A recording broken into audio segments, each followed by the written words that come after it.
चीन चारों तरफ से घेर भी सकता है, लेकिन कहीं ना कहीं चीन को ड्रैग किया जाएगा। और इसी तनाजुर में आपने मोदी और बाइडेन की मुलाकात को भी आना है। चीन के साथ भी डायरेक्ट कोई जंग नहीं लड़ी जाएगी, ना अमेरिका लड़ सकता है ना लड़ना चाहता है। वो फिर बहुत खतरनाक जंग हो जाएगी, वर्ल्ड वॉर की तरफ मामला जाएंगे। अभी भी यही कहा जा रहा है कि शायद ताइवान से शुरू होगी वर्ल्ड वॉर। तो प्रॉक्सी जंग के लिए तैयार हो जाएं, और ऐसे में इंडिया को मजबूत तरीन कर रहा है अमेरिका। चीन के मुकाबले में जो ख्वाब था अमेरिका का, वो अब शर्मिंदा ताबीर हो सकता है, क्योंकि पाकिस्तान इतना कमजोर कर दिया गया है। खासतौर पर इमरान खान को हटाने के बाद जो किया गया है कि पाकिस्तान रील कर रहा है, अपने घुटनों के बल आ चुका है पाकिस्तान। इसमें मैं एक और चीज ऐड कर दूं आपको कि सिर्फ चंद दिन पहले हमें बताया गया था कि हम 1000 अरब डॉलर की मीशत बनाने जा रहे हैं और 100 अरब डॉलर की हम सरमायाकारी लाने लगे हैं, और अब हमें IMF की जरूरत नहीं रहेगी, क्योंकि तब IMF ना कर चुका था। जैसे ही रूस में कू की खबर आती है, अचानक IMF भी मेहरबान किराए की आर्मी होती है, ये किराए की फौज होती है।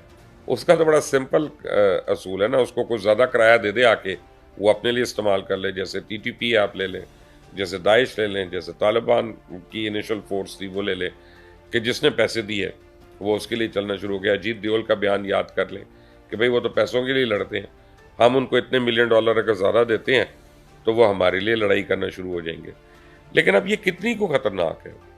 तो जो खबरें हमें आ रही हैं, क्योंकि हमें तो वेस्टर्न मीडिया से खबरें आ रही हैं ज़्यादा, हमें अमेरिका के मीडिया से, बरतानिया के और जो वेस्टर्न मीडिया ज़राए अबलाग है उससे खबरें आ रही है, तो उससे तो लगता है कि ये बहुत खौफनाक किस्म की बगावत हो रही है। उससे लगता ही है कि इसमें रशियन आर्मी के भी लोग शामिल हैं।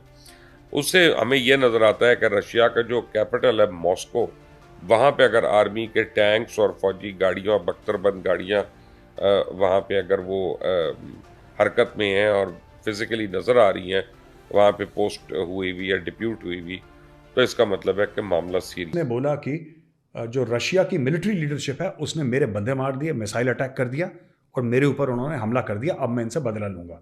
और ये खास तौर से ब्लेम जो करता है ना, ये असली चीज़, ये ब्लेम करता है रशिया की मिलिट्री लीडरशिप को, और ये ब्लेम करता है रशिया के डिफेंस मिनिस्टर को। ठीक है जी। और रशिया का जो डिफेंस मिनिस्टर है, जो प्रिगोजिन है, ये वैगनर ग्रुप का मालिक, ये ब्लेम करता है सरगई शोइगु को। शोइगु कौन है? शोइगु डिफेंस मिनिस्टर है। तो ये कहता है शोइगु ये है फसाद का जड़। तो इसने ये बोला कि साहब जो शोइगु है ना, यही कलेश करवा रहा है, इसी की वजह से रूस जो है, इतने रूस के हजारों बंदे मारेगा, ये नालायक है, नाअहल है। अब इसने वैगनर ग्रुप को बोला है कि तुम रूस के ऊपर अटैक करो, और इसने एक्चुअली, ये लोग घुस गए रशियन टाउन के अंदर, ये कह रहे हैं मॉस्को जाएंगे, ये तख्ता पलट करने के चक्कर में रूस में। ये इनफैक्ट रशिया भारत को पैसे दे रहा है और कह रहा है कि जो हमने तुम्हें हथियार दिए हमें वापस। वेलकम। इस तरह की उनकी मर्जी की जॉइंट स्टेटमेंट जो पाकिस्तान के खिलाफ भी थी, और पाकिस्तान में कू की अब आपको वजह समझ आ जाएगी। इसको अब आप जरा अंडरस्टैंड करें क्यों इमरान खान के रूस जाने पे इस कदर सीख पा हुआ था अमेरिका। क्योंकि ये प्लान जो आज हो रहा है ये पहले बन चुका था। देखें, ये जो बड़ी ताकतें होती हैं ये बहुत ज्यादा प्लानिंग करती हैं अगले 10, 15, 20, 50 सालों की, फिर चलती हैं आगे। ये नहीं कि अंधाधुंध यूक्रेन को जंग में भेज दिया और हमें लगा जी वो फंसा दिया पुतिन के सामने। बहुत डिटेल्ड प्लानिंग के साथ ये काम हुआ है। ठीक है, अब पुतिन अपने अंजाम को पहुंचता है या वो इस पे काबू पा लेता है, ये तो सारे आने वाले दिन बताएंगे। लेकिन फिलहाल पुतिन के लिए सूरत हाल कुछ ज्यादा अच्छी नहीं लग रही, और पहली बार मैंने उसको घबराया और उसकी आवाज में बाकायदा मैंने लर्जाहट सुनी है। तो रशिया में तो इंटरनेट वगैरह बंद कर दिया, वहाँ पे तो ह्यूमन राइट्स ऑर्गेनाइजेशन का काम कोई नहीं है, फ्री मीडिया की बात एक्सेस नहीं है वहाँ पे। तो वहाँ से एग्जैक्ट खबर आना तो यानी ये तो एक जुएशीर वाली बात है, तो वो तो हमें नहीं मिलेगी। तो इसका मतलब ये है कि अब वहाँ पे अंधाधुंध किस्म का, बेदरेक किस्म का, एक किस्म का आप समझे वन साइडेड इंसाफ भी होना है, या रियासत को बचाने की अब पूरी मुहिम जो है वो शुरू होनी है। तो ऐसे में यूक्रेन की वॉर बड़ी इफेक्ट होगी। तो यूक्रेन में जो जारी है वॉर रशिया की, वो कितनी देर जारी रह सकती है? क्या वहाँ से अब तस्पाई होगी रशिया को, रशियन फोर्सेस को, कि अगर उन्हें वापस आके अपने आप को रीग्रुप करना है, या इनको वो पहले कुचल देंगे? तो अब बागियों का जो बयान है, जो लेटेस्ट आया, वो ये कि उन्होंने 4 हेलीकॉप्टर गिरा दिए रशिया के, एक जहाज़ उन्होंने गिरा दिया, लड़ाका जहाज़ जो है। तो अगर लड़ाका जहाज़ इस्तेमाल हो रहा है इसमें, तो उसका तो मतलब है कि इन लोगों के पास मिसाइल्स वगैरह और ये काफ़ी चीज़ें, इक्विपमेंट वगैरह इस तरह का है कि जिस पे एयरफोर्स के प्लेन्स या गनशिप हेलीकॉप्टर्स अगर ये इस्तेमाल हो रही हैं। एक पर्टिकुलर जगह का उन्होंने कहा है कि जी ये हमने कब्ज़ा भी कर लिया और फौजी छावनी के ऊपर यहाँ पे कब्जा कर लिया। तो अगर तो ये बात है तो ये इसका मतलब है कि फ़ौज के अपने अंदर जो है प्यूटन के ख़िलाफ़ कोई रिबेलियन जो है किसी न किसी स्टेज पे वो ज़रूर। हेलो दोस्तों, स्वागत है आपका इंडिया पाकिस्तान न्यूज़ चैनल में। तो दोस्तों, जैसे कि आपने वीडियो में देखा, आइए जानते हैं वीडियो के बारे में।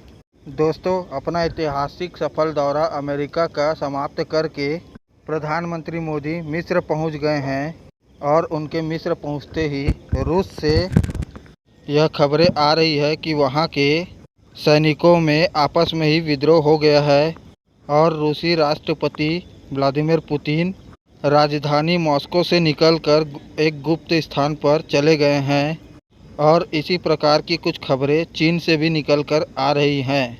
दोस्तों, अंतर्राष्ट्रीय राजनीति में बड़े बदलाव देखने को नज़र आ रहे हैं। भारत, चीन, रसिया और अमेरिका की ये चौकड़ी है। इसमें आपस में ही तार एक दूसरे से ऐसे जुड़े हुए हैं और विरोधी है कि समझ में अंतर्राष्ट्रीय पंडितों को भी नहीं आ रहा है कि आगे क्या होने वाला है। दरअसल रूस और चीन एक गुट में हैं और अमेरिका और भारत एक गुट में हैं, लेकिन भारत की दोस्ती रसिया से जग जाहिर है। ऐसे में रसिया से यह खबरों का आना कि रसिया के सैनिकों में, दरअसल रसिया के सैनिकों में जो मूल सैनिक है उनमें उनके साथ वैगनार ग्रुप के साथ झड़प हो रही है।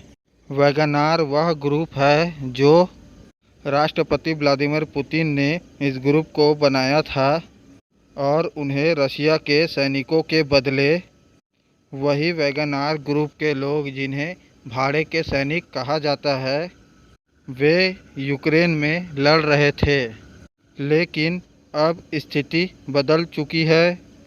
लगता है कि अमेरिका की खुफिया एजेंसी CIA ने वैगनार ग्रुप को खरीद लिया है और उस वैगनार ग्रुप को खरीद करके उन्हें राष्ट्रपति व्लादिमीर पुतिन के विरोध में खड़ा करके कर दिया गया है। और यही कारण है कि रसिया में वैगनार ग्रुप और रसिया के अपने खुद के देश के सरकारी सैनिक के बीच झड़प जारी है और कहा जा रहा है कि अभी तक वैगनार ग्रुप रसिया के सैनिकों पर भारी पड़ रहा है, क्योंकि रसिया ने वैगनार ग्रुप को भी हथियार, गोला बारूद और हेलीकॉप्टर और अत्याधुनिक जहाज़ मुहैया कराए गए हैं ताकि वे यूक्रेन से लड़ सके। और लेकिन ठीक उल्टा इससे पासा ही पलट गया है।